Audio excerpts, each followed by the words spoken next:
반갑습니다. 좋은 아침입니다. 오늘도 하나님 은혜가 있는 귀한 날 되기를 간절히 축복합니다. 오늘 아침 묵상 사무엘하 15장 13절부터 마지막 37절까지 말씀입니다. 압살롬 반역이 시작되었습니다. 다윗은 이제 그 압살롬을 피해서 예루살렘 성을 떠납니다. 자, 그런데 우리가 한 가지 궁금한 것이 있습니다.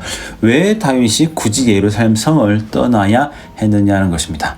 예루살렘 성은 천의 요새입니다. 굳이 안 떠나도 됩니다. 그죠?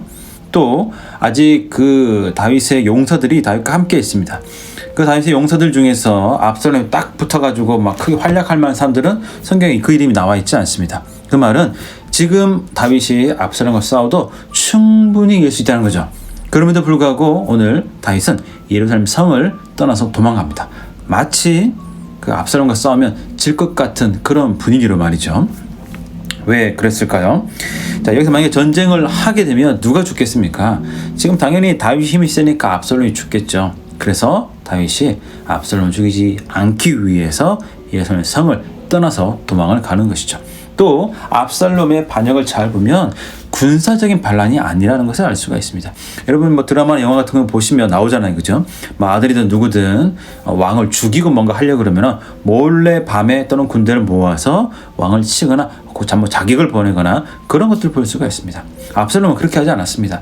드러내놓고 헤브론 내려갔고 또 군대를 모은 것이 아니라 신하 200명을 데려갔고 또 민심을 좀 챙기면서 아히도벨을 자기 편으로 포섭을 했죠. 그러니까 이것은 정치적으로 또는 백성들의 지지를 확 자기가 높여가지고 그것을 압박해가지고 아버지 다윗을 밀어내고 뭔가 좀 왕위를 얻으려 했던 다윗을 좀 그렇게 하려고 했던 압살롬의 전략을 볼 수가 있습니다. 그러니까 무리에 의한 것은 아니란 거죠.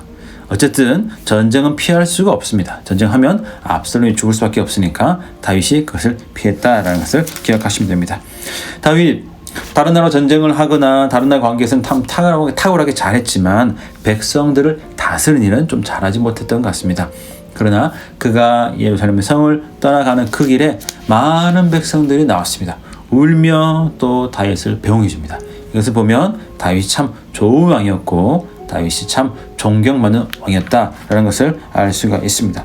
또 가드 사람 이때가 다윗 옆에 와서 저도 따라가겠습니다 라고 할 때 너 뭘 날 따라오냐, 그냥 왕으로 돌아가라, 그 왕이 있는 성으로 돌아가라, 나를 따라가면 너무 힘들 것이다, 고난이 많을 거다, 그렇게 얘기하죠. 그래도 충성스러운 이때는 그렇게 하지 않고 자기 동료들과 함께 다윗을 따라하며 지지합니다.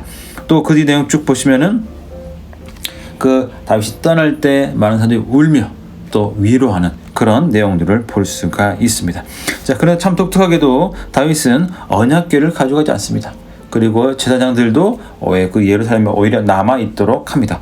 언약궤를 가져가지 않은 이유는 무엇일까요?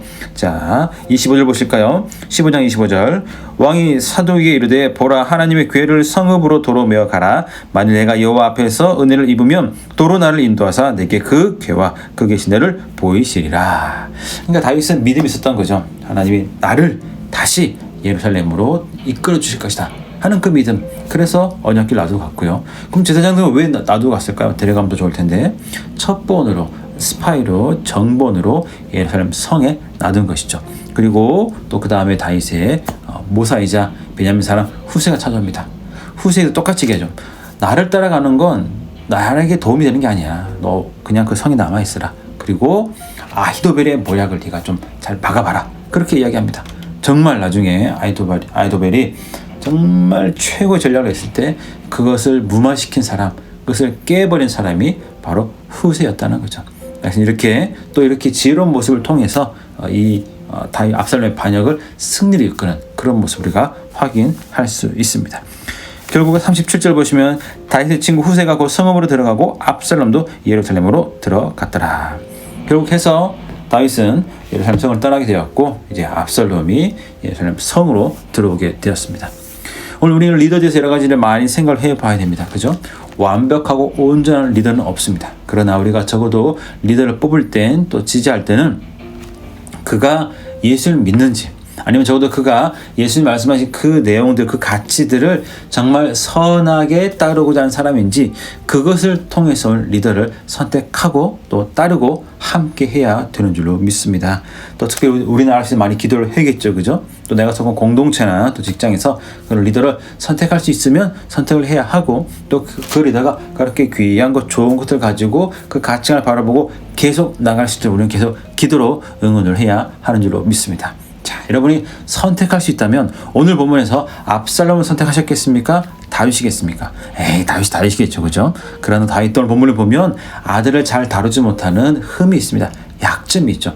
그럼에도 불구하고 그는 하나님의 사람이었고 지혜롭게 일을 또 착착착 진행한 것을 볼 수가 있습니다. 그래서 사람은 온전하지 않지만 리더인 사람은 온전하지 않지만 그래도 우리가 할 것은 무엇이냐면 그래도 그가 예수를 믿는지 그가 그래도 그럼에도 불구하고 말씀을 기준으로 가치관을 따라서 살려고 하는 리더인지 그것을 잘 분별하면서 그 사람과 함께 동행하면 또 우리가 또 열심히 또 기도하면 그것이 우리의 복이 될 줄로 믿습니다. 그래서 또 한 주간 잘 여러분 삶을 기억하시고 또 내가 누구와 함께 할 것인가, 물론 진정한 리더는 예수 그리스도시지만 그 예수님을 잘 믿고 또 그 가치관을 따라가는 그런 리더를 선택하고 그런 리더와 함께 잘 지내시는 저 여러분 모두가 되시길 간절히 축복합니다. 오늘 하루 잘 지내시고 저는 또 다음 주 만나도록 하겠습니다.